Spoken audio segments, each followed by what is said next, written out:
Alright, in this video I'll show you how to remove the tail light on this is a 23 GR86.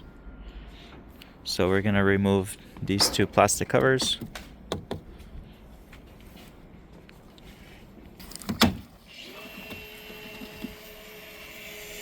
It just pops out pretty easy, 2 clips. You're gonna have 2 screws right here.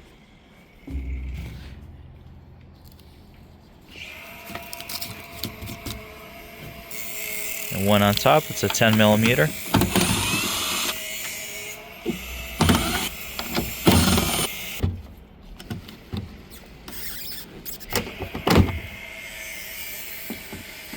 Okay, slide it towards the back of the car. So this is the clip that slides out of this one right here.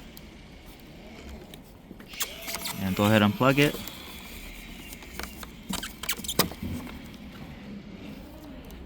Pretty easy. Just press on this right here. And this is it. Alright, so on this video we're going to continue taking off the bumper. We're going to be removing the passenger side tail light. Just pop this cover off.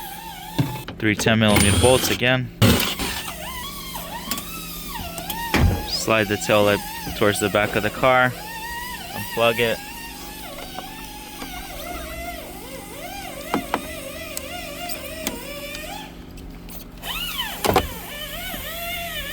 Alright, so now we're going to take all